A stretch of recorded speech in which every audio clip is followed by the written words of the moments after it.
یہ بتائیں کہ آپ کے خیال میں یہ جو پاکستان نے جو جوابی حملہ کیا ایران میں، کیا یہ بہت ضروری تھا؟ اور کیا اب آپ کو لگتا ہے کہ دونوں ممالک جو ہیں وہ اسی طرح ایک دوسرے کو جواب دیتے رہیں گے یا دونوں کو ڈائلاگ شروع کرنا چاہیے؟ حامد، میری نظر میں تو پاکستان نے جو ایک پروپورشنٹ رسپانس کیا ہے وہ بالکل لازمی تھا، ضروری تھا، اس لیے کہ یہ سگنل بھیجنا بھی ضروری تھا کہ پاکستان کے پاس وہ مینز ہیں ریٹیلیٹ کرنے کے، اور یہ کہ پاکستان کی اگر ساورنٹی کو کوئی وائلیٹ کرتا ہے تو اس کا جواب دینے کے لیے پاکستان کے پاس کیپیسٹی ہے اور کیپیبلٹی ہے۔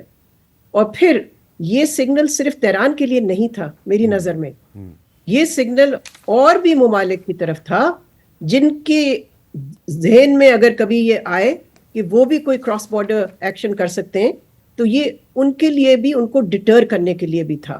اچھا، لیکن میں یہ بھی سمجھتی ہوں کہ دیکھیں یہ ساری چیز شروع کس نے کی ہے؟ ظاہر ہے ایران نے کی ہے، لیکن اس وقت پاکستان نے اپنی جوابی کارروائی کے بعد میں سمجھتی ہوں کہ پاکستان کی طرف سے کم از کم یہ احساس ہے کہ ڈی ایسکیلیشن کی ضرورت ہے، اور اب اگر ایران جو ہے پیچھے ہٹتا ہے اور ڈٹر ہو جاتا ہے، جو کہ امید ہے کہ ہو جائے گا، بیکاز پاکستان نے بہت کلیئرلی اپنی ایکشن سے یہ دکھا دیا ہے کہ it has the means to retaliate, تو پھر میں سمجھتی ہوں کہ جو آپ نے کہا حامد کہ دیر از روم فار ڈائلاگ، پھر ایک سپیس ضرور کھل جاتی ہے۔ دیکھیں یہ یاد رکھیں کہ پاکستان نے سفارتی تعلقات نہیں سسپینڈ کیے ایران کے ساتھ، نہ ہی ایران نے کیے ہیں، ٹھیک ہے۔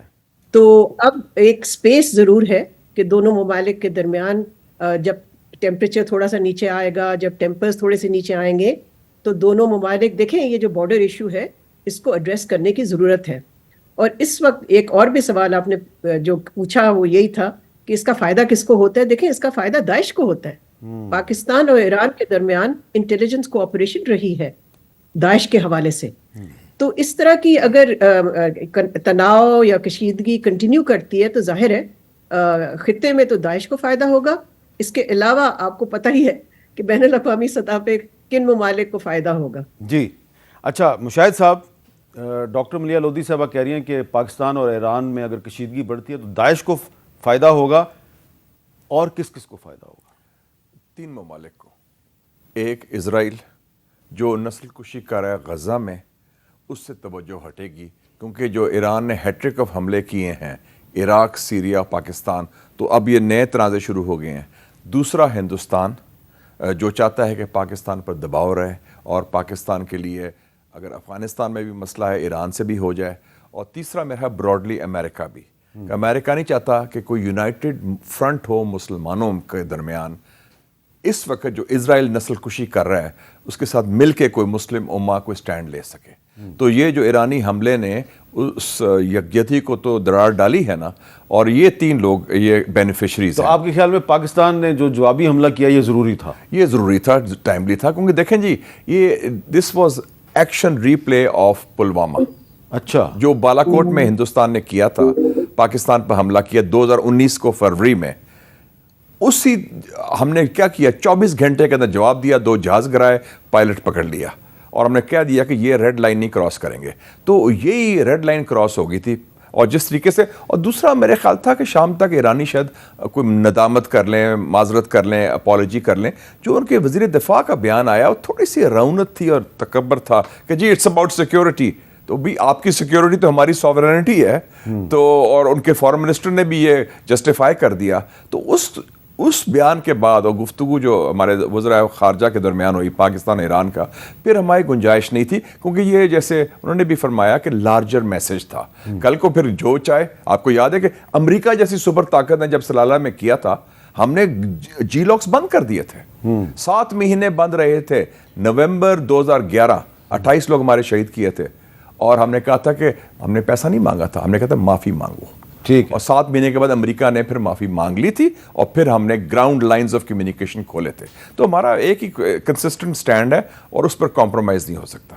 جی سینیٹر مشتاق احمد خان صاحب، آپ کہہ رہے ہیں کہ پاکستان نے حساب برابر کر دیا، اب ڈائلاگ کا راستہ کھولا جائے، تو پاکستان اکیلا تو ڈائلاگ کا راستہ نہیں کھول سکتا، اس میں تو ایران کو بھی کچھ نہ کچھ کرنا چاہیے، تو کیسے ہو یہ سب؟ جی بہت شکریہ میر صاحب۔ یہ بہت ہی بدقسمت ایک واقعہ ہوا ہے، اور سچی بات یہ ہے کہ شروع بھی ایران نے کیا ہے، اور اس کے بعد بھی اگر وہ چاہتا تھا تو معاملات اس حد تک نہیں جا سکتے تھے. یعنی مجھے تو حیرت بھی ہوئی اور صدمہ بھی ہوا کہ ایران نے کیسے پاکستان کے اوپر حملہ کر دیا.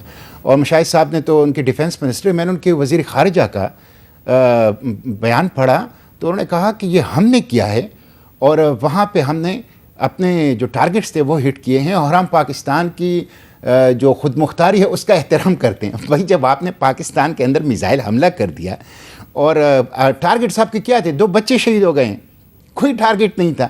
یعنی 2 بچے، اس سے معصوم بچے شہید ہو گئے ہیں، اور آپ کہتے ہیں آپ خود مختاری کا احترام کرتے ہیں. دیکھیں اس کے بعد پاکستان کا رسپانس بڑا زبردست تھا، بہت ہی میچور رسپانس.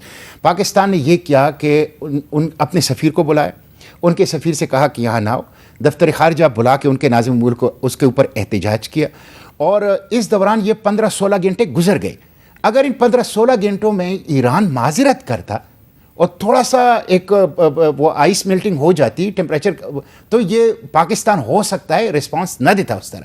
لیکن جب وہ کہتے ہیں کہ یہ ہم نے کیا ہے اور ہم نے اپنے ٹارگٹ ہٹ کیے، they asked for it. جی، تو اس کے بعد پاکستان کے پاس اور کوئی چارہ نہیں تھا کہ وہ کر لیں. میں سمجھتا ہوں کہ اب جو کرنے کے کام ہیں وہ 2-3 ہیں. ایک تو یہ ہے کہ ٹیمپریچر آپ کم کر لیں، تناؤ کو کم کر لیں، اور ریسٹرینٹ کا مظاہرہ کر لیں، اور ساتھ کنسٹرکٹیو ڈائلاگ کی طرف جائیں، اور ڈی ایسکیلیشن کر لیں. اور آلریڈی 2013 میں آپ کے پاس ایک میکینزم، ایک ایگریمنٹ ہوا ہے جس میں آپ کے پاس ایک میکینزم اس طرح کی چیزوں کا موجود ہے، اس کو آپ کام میں لائیں. اور اس طرح کے مسئلے کو جس طرح بات آئی ہے، دیکھیں اس کا نقصان ایران کو ہے، پاکستان کو ہے، عالمی اسلام کو ہے، اس کا فائدہ اسرائیل کو ہے، انڈیا کو ہے، اور اس کا نقصان کشمیر اور فلسطین کو ہے. تو میں سمجھتا ہوں کہ دونوں کو یہ سمجھنا چاہیے، اور ایران کو بالخصوص اب زیادہ ذمہ داری کا مظاہرہ کرتے ہوئے مزید کوئی حرکت نہیں کرنی چاہیے، بلکہ اس ٹینشن کو کم کرنا چاہیے، درجہ حرارت کو کم کرنا چاہیے.